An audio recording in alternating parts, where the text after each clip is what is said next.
Hello, everybody. For those of you who are joining us for the first time, let me very quickly tell you what we are trying to do with these masterclasses on ScrollStack. I'm one of the founders, Samir Patil. We do these regularly to make sure that people who are creators or trying to either use our platform or any other platform discuss what they have learned and some of their learnings with everybody and share that. So everybody becomes better at what we are calling this creator economy. That's number one. Today's guest is Naghma. Naghma Mulla is the CEO of EdelGive. It's a unique organization which has been formed to make sure that all the CSR, resources are used well. And one of the big gaps they found is that not a lot of companies have the skills to run their CSR or the bandwidth to actually deploy the money in the right causes. So they are kind of a consolidated organization that helps a lot of different CSR efforts across other corporates. So that's quite a fabulous idea. She's been doing it for a long time.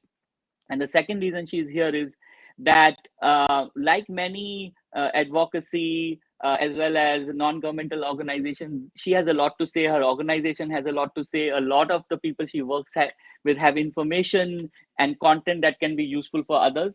And she's been one of the lead users of ScrollStack in terms of doing the three things we have built it for. Number one, sort of to create your presence online, your own ID, so to speak, without spending any money.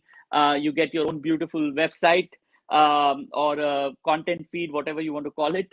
And then most importantly, you're able to actually gather your followers into a single place rather than them being spread all over social media. Everybody knows that one of the big challenges on social media, especially if you have a small but passionate audience, is that you can't reach them directly. Your followers on Instagram are not your followers, they're Instagram followers, right? So she has been, again, one of the early users to realize the importance of being able to send her articles, podcasts, whatever she wants directly to her audience. So she'll speak a little bit about that. And the third element of ScrollStack is, of course, that you can actually also ask people to pay for what you're doing, your feed. You can ask for support or you can sell your digital goods on that. Today's conversation is not about that. It's all about how do you create and communicate with your audience. And I think it'll be very relevant for a lot of organizations that have much to say, have thousands of emails in their inbox and find it difficult to do it in a consistent way. We've done our best to make that as simple, and you can start in a few minutes. So with that, I'll turn it over to Naghma. Thank you. Thank you so much, Samir, for that very warm introduction. And hello to everyone who's tuned in and who's watching this. Like Samir said, I am Naghma. I lead the EdelGive Foundation. And while I was leading the EdelGive Foundation and in my work in philanthropy for over a decade, I have come across some incredible organizations and some incredible human beings who have been leading those organizations. It's been a remarkable journey of realization, understanding motivations, and also seeing how great motivations can materialize into phenomenal actions. But I am not here just to speak about that today. I am here to lead a masterclass on capturing untold stories. But what has even brought me here? So I need to put a little context before I begin. During the pandemic, it struck me even harder. What had been bothering me for a while, that while we speak of development, while we speak of improvement, welfare, poverty, and also praise those people who lead great work, we keep talking about projects, we keep talking about catastrophes, but we just miss the human element that is the key driver to everything that is happening in the world. Human beings lead great projects. Human beings make mistakes and human beings succeed. But in all our narratives, we keep talking about these mega projects, mega launches, huge IPOs. So for me, it became like a personal space to capture stories of those remarkable human beings who I had seen pull off some remarkable activities. And that's how the North Star series really happened. Why did I write? Because I feel like we read and write about feelings, about philosophy, but not what should be. And that is how my whole process really went ahead. It also helped that I find people very, very fascinating, and I feel every person, every individual holds some incredible universe of stories within her, and all we have to do is get down to the business of capturing it in the unique possible way.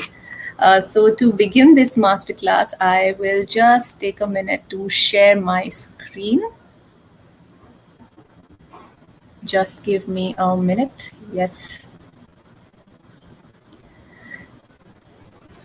Yes, so this is my simple guide to capturing untold stories. I'd like to place here that these are discoveries that I have made. This is a pathway that I have found, and this has worked really, really well for me. And this is what I am very, very happy to share with those of you who have logged in here. Um yeah, and so let's begin. Just a minute. Yes, this is the North Star series. 11 people, the 12th is underway right now. 11 incredible human beings. I started sometime in the month of January, and my series will come to a temporary closure with the last piece that I am writing now. Each one, like I said, leading some incredible organizations. I made it a point to have a diversity in all aspects, in diversity of work, diversity of gender, diversity of the kind of geographies they come from as well. Because when I was planning the whole series, when I was thinking about how to place their stories, I really wanted an interesting range of experiences that would inform what I would write. And so before I began, I may not have known that these are the people I will write about, but the lens on in ensuring that there is no repeat, there is a nice mix of elements that I'm able to narrate was very top of my mind. And you can find all of them obviously on naghma.scrollstack.com. And the first thing that I would like to place here is it's all about listening, and I learned it as I went. The most brilliant stories, and each one of them was priceless for me in many, many different ways. It was really about the listening. The speaker led the way for each one. Everybody's story is unique. They're the heroes of their stories. They're the heroines of their stories, and listening without interrupting, listening without judgment, allowing for it to go astray sometimes, helped me a lot in really bringing out the best that they had to share. They really shared with trust. Pauses were fine, silences were fine, grief was also fine, but listening with patience, listening with respect, and honoring their story was very, very important. I almost never went with a framework that, all right, how did you begin, and then how did you move on, or these are the 9 things I want to capture. No, because I went in with the assumption that each one will tell it the way was most comfortable to them, and I captured it from there. So there was no predetermined flow in my work. I'll give you an example. When I was listening into Anshu Gupta, who leads that amazing organization called Goonj, and many times before I had heard him speak of, how his daughter grew up, and he ended up as a chief guest in her school, and that's the first time he visited her school. And it was something that he joked about a lot. It was a common joke among friends. But when he was speaking about it in the context of his whole narrative, I realized how much that story bothered him, and it was something that, with his permission, is captured purposefully in the narrative that he has built. Similarly, Dr. Prakash Tyagi, who leads Gravis, his story of the loss of his parents and how each parent and their loss affected his journey of work as well as his personal life was very, very remarkable, and added layers and layers to how I could capture their journey. So for me, the first golden rule really is that it's all about how we listen and allowing for the speaking and the listening to happen. The second thing is getting to the heart of the matter. People work and people act. There are usually motivations. And again, from listening to really delving, really listening into what really is the core of why people do what they do. Like Uma Chatterjee was a clinical psychologist, and she left her thriving private practice, to start a small NGO called Sanjog that does such remarkable work with trafficked women. It was it. Why would she do that? Or why does Osama Manzar, work so much for a successful launch of digitalht.com? He gets a investment of $9 million and then he quits to start Digital Empowerment Foundation. Why would people do that? Listening in like that, and delving in and waiting for the heart of the matter to emerge, it was very important for me to understand the why and the how of what drove the work that they were really, really doing. The third thing that was very, very important is to always remember throughout their narrative, as well as when I came back and really listened into them again and recorded it and wrote and rewrote, it's that it is not my story. It is their story. It is her story. It is his story. And it is just that. It's not a drama. It's not a pulp fiction. And that awareness to really and to resist to overplay or underplay is very important, because I have to say it in context to what they're saying, not add my personality to it. So I had to remember to keep it a little detached, so that their story comes across as theirs and does not become mine. Was very, very important. And again, it starts with listening, it starts with understanding motivation, and really then understanding that yes, it is not my story, and I will have to keep that obviously in mind. The second thing amongst the not my story piece is that we cannot, as writers, become possessive about that story. I had to keep reminding myself that it belongs to them. So sometimes what would happen is I would write, and some of the subjects would actually request parts of it to be taken off, and I should be okay with it because it's theirs. So my being possessive about parts of it doesn't matter, as long as it adds to the story in the right way and it is respectful to the subject. Like, I had three amazing women who I covered through the series. Rubina Nafis and her amazing journey from being a housewife to a businesswoman to then a leader of a Safa that's doing some incredible work in Hyderabad. Or Anita Gurumurthy, who's navigating her personal spaces to create fantastic IT for change. Or Sudhata Khandekar, who really has spent like decades in the sector. There are so many pieces of them that I heard about, hours of narrative, and to balance it out and to say, no, this is not my story and this is theirs, and I will remove the drama and I will place it exactly as it deserves to be said, was something that I had to. The fourth is something that again is to be reminded about. I had to remind myself again and again that have to create lasting impressions of what kind. How do I want the reader to perceive who I'm writing about? Because when I'm hearing a story, it's very easy to narrate it very flatly. People do certain things, they succeed in certain things. Presenting them in a flat narrative is very simple, but I really, really wanted to capture like I said, motivations, but also the best pieces of them and also the mistakes that they may have made. So it was important to say, well, what do I leave the reader with? How do I draw out those lessons that need to be learned, and which we may be seeing around us, but we don't always appreciate. So leaving the reader with lasting impression about the subject became my responsibility. What I leave them with is something that I took very seriously. So going back again and again and saying, yes, this is what I really want to speak. For example, and it could be good as well as bad, right? Ashif Sheikh of Jan Sahas started his first NGO when he was just about 21. Amidst the poverty and discrimination, said at 21, I'll start an NGO for my community. But then he realized that poverty does not discriminate, caste system does. And that had a deep impact on everything else that he did later on. Drawing that out, placing it there became extremely, extremely important.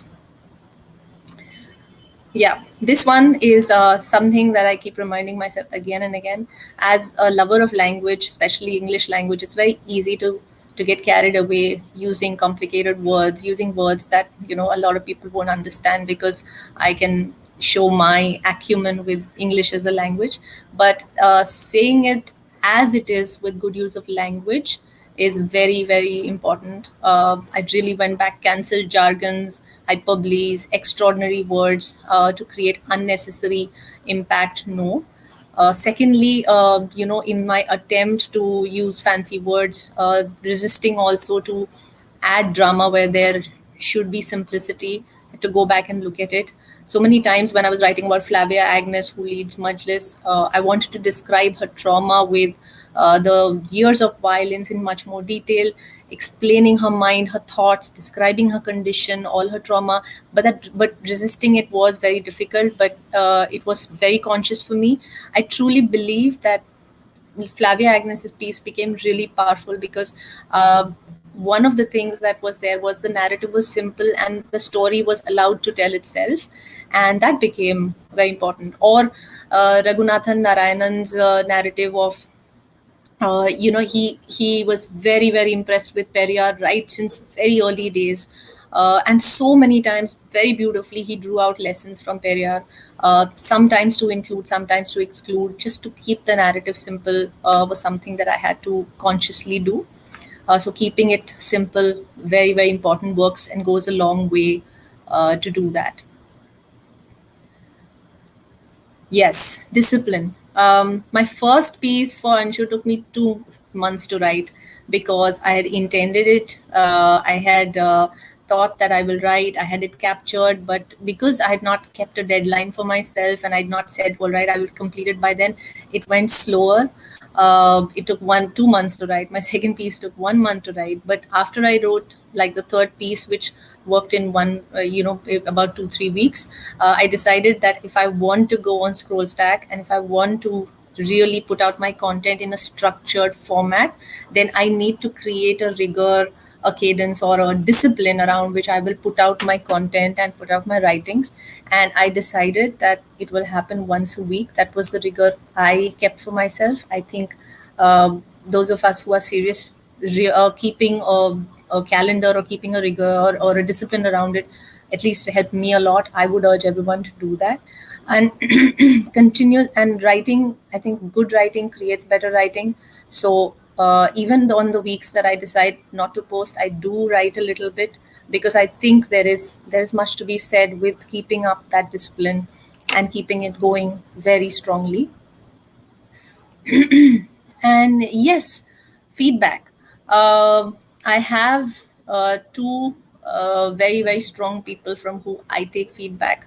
There is an urge to ask a lot of people, but keeping that in control, deciding, yes, I'm going to check in and test my content with two people I trust, being able to take negative feedback, being able to go back and look at one's own material, thinking, all right, is this feedback valid or do I want to stick with it, is something that I would actively recommend.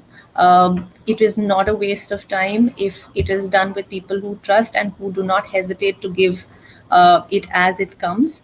It's very, very important according to me. And it has helped me very much. I owe a lot to my conscience keepers and my content keepers to ensure that I don't I'm more on point where I can ask my doubts and also who tell me where I'm making a mistake. It helps immensely. I would highly recommend that. And yes, at the end of it, I would say that there are some things that I remind myself. I would recommend that as well, that the first drafts almost always seem very unsatisfying. There is an urge to ditch it. That's why they are called drafts. It's okay going back to it. Sometimes I give it a pause. Sometimes going back after a day or two, looking at it with fresh pair of eyes is very helpful, but should not be taken as a negative at all. It's a part of the whole deal. Very important. Also, because this is about capturing untold stories, it's being a part of the most deepest parts of someone else's journey can be intense. So pausing, taking some time out, revisiting content, looking at it with fresh pair of eyes always helps. and I would highly recommend that too. It's nothing to be worried about. Like I said before, if there is a passion for writing, writing should be continued, and some pieces are better than the others, but it's all right. It's always good to learn, as it comes. And yes, I So with that, these are the golden rules that I have operated with. I'd also like to say this, and Samir, I really need to call you out for that. I was busy writing. I think a little bit of push to say, okay, how do we smartly put it out was a very, very helpful, suggestion. And I know that, I know the good push that you did give me on that. Otherwise, like someone like me, I had no previous experience in either writing or putting out content. But what ScrollStack did for me was really be able to put it in one place, see the feedback that I was getting, and also I think it has a lot to do with how I was motivated to write more. So I'd also like to thank that space for that, because yeah, it's done wonders for me. And with that, I will just pause and hand it over back to you. Yeah, no, I have so many questions, and I'm going to try and limit them to questions that might be useful to lots of people. So the first question we probably all have is, where do you go from here, from untold stories? Like, are there, many of the people you told these stories about are well known? Like, are you going down and looking at, there are so many inspiring stories. We have many common friends, and we know that these organizations have like stories from people who nobody knows. Yeah. So how do you think about the series from now on? Yes. So right now there's one more series, one last piece in the 12, because that's what I had started thinking, let me do 12. And while I was planning for it, it was very conscious. Like so Anshu Gupta, everyone knows, but Uma Chatterjee, very few had heard of. So known, unknown, urban, rural, male, female. I had just like these categories in mind. I know 12 is too less, because there are some outstanding people out there, and they have done remarks, so there's no contest at all. I had two kinds of thoughts. I said, all right, this is series 1, so this is North Stars 1 and 12, and then I take a pause and really look at it. But then there can be another series also, because right now I am writing about those who've spent decades, who've got a great body of work, and who have so much behind them, that we should all learn from. But then there are also a lot of young people who have a lot ahead of them. I don't know how. Exactly. Yes, there's a lot. And to be able to capture that, when we don't know what's going to happen, and we've put everything online, what it is in those minds. So I'm kind of playing between these two. But yes, this experience has been outside. I think human stories are remarkable, and without doing much, we learn so much from there. Yeah. And another question was, like, from a writing perspective, understand that, and I know that you were passionate about writing. That was one of the motivations. But do you think it would also make sense to do more audio and so on, to sort of broader reach of some of these stories? Like, why did you sort of consider doing audio, and how did that go? So I have not. So the one thing that I don't do is cancel anything out. I am not shut down to anything. Like 1 year ago, I was not writing anything. Today I have. Maybe next year, this time I will be saying a lot. But yeah, so one at a time. But I think the world is really opened up. There is a lot for creativity, a lot to speak for. There's a lot to do. So yeah, who knows? Maybe I will be audio recording a lot of this. But as of now, especially the interviews, right? Because the way you have structured them, hearing them also would make a lot of sense, even if it's just snippets from their conversations, right? So, yes. Because I'm assuming you record them, or you take notes. Like, how does it work? No. I audio record them with their permission. I don't share it with anyone, but that's why I get time to go back and listen to them.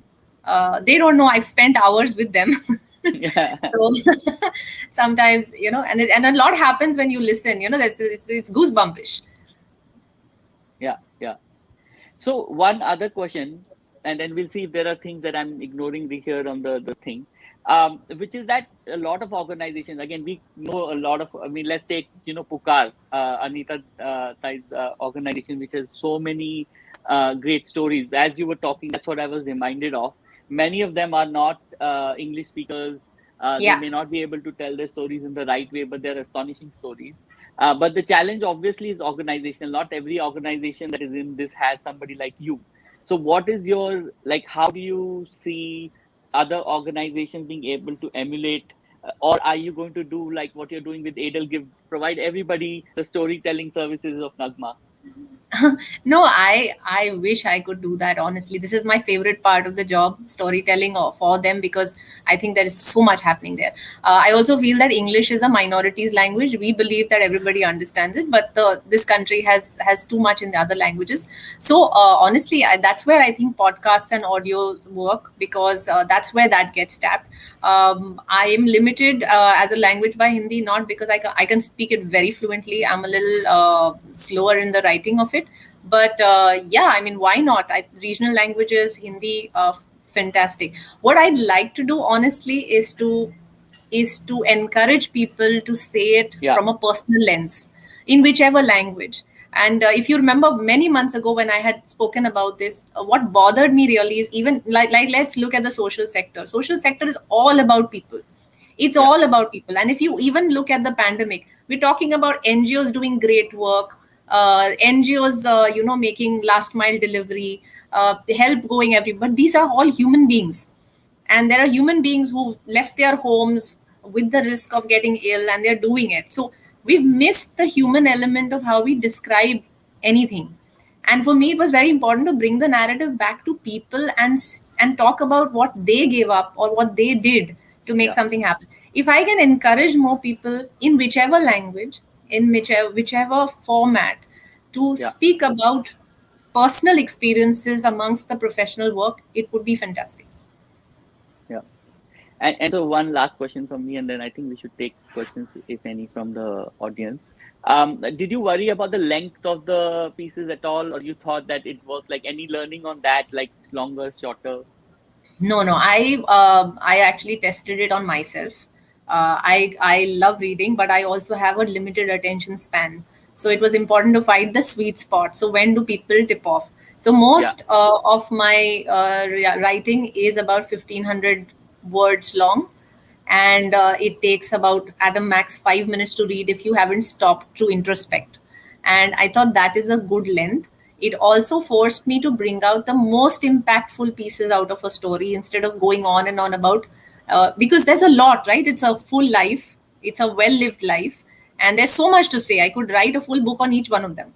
yeah, But it's important to keep, and it's important to bring out the most critical pieces of it. So I gave myself a limit. If you see, almost everything is between the range of 1,500 and 1,600 words, yeah. and some may be tipping off by about 25 words or something. So that became an extra filter, and that I think improved the quality of what I wrote a lot. Got it. I think one question we have from the audience, I think you have, is how did you choose the topics? In this case, of course, you chose people, uh, but any advice? A, how did you choose it, and how? Now, again, I would want you to broaden, like, because you know so many stories from across this sector. How should be people choosing the topics they do? Right? So So one is I put myself in the shoes of a reader, and as someone who is actively interested, what would, and then sometimes as someone who's actively not interested. And I was making a series, I was not writing one piece. So the series had to be a mix.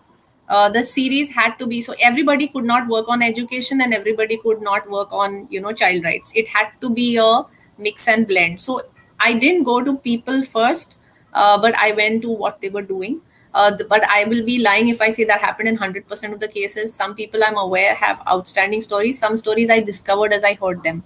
But the choice of it was, there has to be a mix amongst the 12. There has to be a diversity, and they have to be able to give every piece, at least for me, has a very strong lesson. And if one reads it, there are different lessons that come out in each, and then suddenly you find that there are some absolute similarities in all as well. So my thought was really to bring a diverse set of stories ahead. yeah, and then you also had the unifying idea of a North Star, right? So that was the Yeah, yeah. yeah, absolutely. So again, in terms of, I think while we are waiting for this, one of the other things that a lot of people, because there's so much technology, there's your social media accounts, there's email, and there's so much. Uh, any thoughts on, as you went through this process, what have you learned about distributing the pieces you do, and what more you would want to do? Because, again, you have in your email list far more people than they would have read if you put it on Twitter or Insta or whatever. Like, any thoughts around how are you increasing the audience for your writing?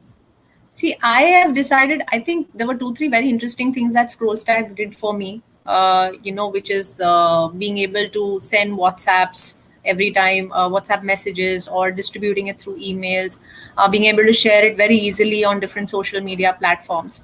What I chose is to go organic.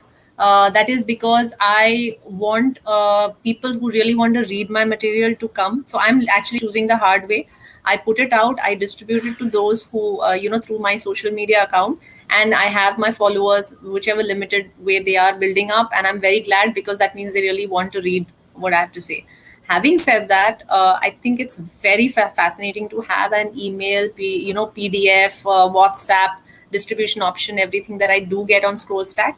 That made me feel that I could do much. I have distributed my content on WhatsApp as well. Recently, there was a, beyond the North Star series, there was I had written for the annual letter for EdelGive, and I even posted my Yeah. annual letter there, and that helped me circulate Yeah. in many more places beyond my network. So ScrollStack gives me that access beyond my network.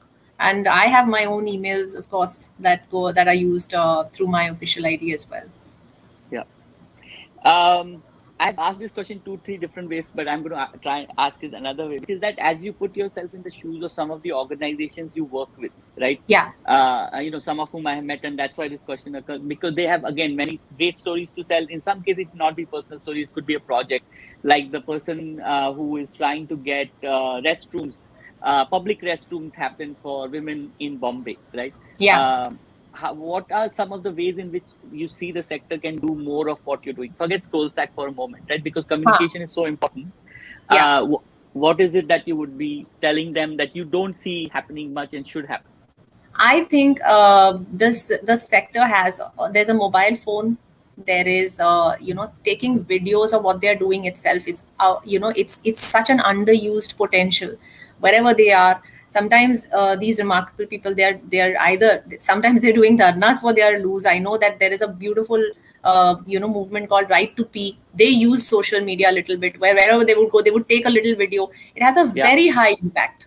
yeah, I think even capturing videos on camera is so underused, and I always wonder why. Because that's the real action. yeah. It's We have the all real these action. contests on Instagram going viral while we have videos that should. Uh, Absolutely, and they are real content. And and they are from across the country. The stories from Ladakh, the stories from Alwar. These are stories that people will go wild about if they put out and they don't even have to be long, like 1 minute, 2 minute videos that capture the essence of something. I think yes, that in itself will have such a big difference. And yeah. speak No, in no, no. native language. Yeah, exactly. And that was our question, that I think one of the things we can explore, again, just even the cutting the recordings that you have, even just snippets, right? In Yeah, the next season of North Star, right? Because it gives that voice, gives it that sense, right? I mean, it's the yeah, writing, but you can actually just embed audio. yeah, And even if the audio is not the whole thing, just the quote, right? yeah, Listening yeah. firsthand can be inspiring. Um, Yes. yeah. I've Uh, learned a lot. I'm going to follow what you just said. yeah, exactly. Because Flavia Agnes, for example, Yeah, if she had spoken for hours, I'm sure there are like snippets that are very interesting. Uh, outstanding. And nothing I can. I mean, my writing cannot do justice to what they say. Right? When they no, I say think it, it it's can. I think it's important that, but more. I think it's both, right? It's a question of what's the story, because often when people are talking, the story is not clear to a third party, right? So the yeah. storytelling is very important, but I think as much as the voice of who is this person. Thank you. Yes. Um, all right, we have a bunch of questions. Let me check. Uh, okay, so one question is, uh, Oh, wow. I have a question which says, what advice would you give a youth starting social work to convince his her parents because they think it's not ideal field to be in? I mean, Oh. there are other questions, but I thought I'm going to pose this one to you first. Oh, why social work? I think if your parents are convinced that their chosen path is is not the ideal one, there is bound to be resistance. But I would remove just the social sector work from it and really go about the convincing. There are immense amount of good stories. Just look at the 11 that are even out there, showing that the reason why these 11 are out there and the 12 will be out there is they all started with a hopelessness. They all started with almost having nothing, and they did make it big. They have had a ripple effect, and it proves that these efforts are not futile. We may all not be mega heroes, but we are able to create a deep impact. So I think showing them the good side of it, instead of just paisa kam hai, and jhola walas and all the myths that are there. It's not, this sector is not like that anymore. There are enough success stories. I think showing the success stories, talking about what good is possible, and also showing that it's not all miserable and it's not going to lead to loss of income and loss of opportunity only. Yes, it's a hard life, but I believe if you really want to make a dent in any career, it's a hard life. You want to have an impact somewhere, whether it's in corporate life or otherwise, it is a hard life. But so showing these personalities and these stories of success and those who have been able to leave a mark, I think goes a long way in bringing family together. And if after that also there is a bit of a reluctance, I think demonstrating by action is better than anything else. Most of the people I've written about also had families who said, "What the hell are you doing?" and went through with it. And now they have the same family standing by them like rock solid support systems. So, yeah, there's something to be said for that. Yeah. All right. Another question. What kind of role does social media play in your choosing stories people to read about? Also, how has social media helped you share stories? Do you feel like you're able to cut through the clutter? Right. So everything to do with social media. Yeah, so I had to actually keep social media, the enormity of social media, a little out of it, because if we really go by what social media accepts and does not accept, it becomes a bit overwhelming. Then you're just looking at how many likes and how many how much progress you're making, whether it's being accepted or not. So one is to really, first I was convinced that what I was putting out was not bullshit. It had I was very sure that when I put out the first piece, that how many likes come or not, pata nahi, but I've done a decent job, and I've represented this individual well. So after that, there has to be confidence that whether the likes are less or more, whether there is some kind of comment or not, we are very sure. And so the content has to be the king, not social media. Yep. I have been able to cut to through the clutter, because I see all kinds of content, and whether people remark on it immediately or not, I know that it's being well read. I know that there is a response. I know that the people I've read about are receiving inquiries, and that makes me feel good. And therefore, my confidence on social media that yeah, it's fine, and I can deal with 2 likes and 10 likes and 100 likes and 200 Yeah. likes Yeah. also, but that doesn't matter. So, but that tends to happen on social media, especially in the beginning, Yeah. when you're a little anxious, is it being received well or not? It's fine. Yeah. uh, yeah. All right. One more question we had. Um, how do you manage to keep yourself from becoming part of the story? That is so difficult. I have to because it's the urge to, while they are speaking, because it's finally we are all, and I've gone, all of us are ordinary people. You behind all the jazz, we are all ordinary people who are motivated and demotivated and pained by different things. So to have a bit of a space between their story and myself, to not get carried away with my feelings, takes a little bit of struggle. I have to keep checking myself. I have to keep reading it and seeing that my objectivity is not compromised. Sometimes I've just taken a week off because I would get too involved in the subject. and just giving some space, like suddenly shutting it down and saying I will not visit this for 2 days because I will have to give it space, is important. So this was something I had consciously done. It's not my story, it's their story. Second is, whenever they said, and they did say, can we not include this piece, or can we not speak about this, that's fine also. I had given them a caveat right in the beginning that whatever they say, until they approve the final copy won't go out. So every word Yeah. of the final copy isn't there. I was not the writer who said, "Acha, aapne bata diya, I recorded. This will go out," unless they said, "Okay, the piece has not been released." Every photograph, every piece. So that's why it was theirs, because it was Yeah. entirely in their control. Got it. Another question that sort of, again, I don't think, let me just make sure before I ask you my questions. I think that's the questions we have right now from the audience. Again, as you think about, like, for here, you found a wedge, right? Like, which is that this is individuals, their stories. What are some of the other things that you thought about? Because some of them may apply. In your case, you chose. Are there other things you thought about? How should I be telling the story of this sector? Because there are so many different kinds of challenges.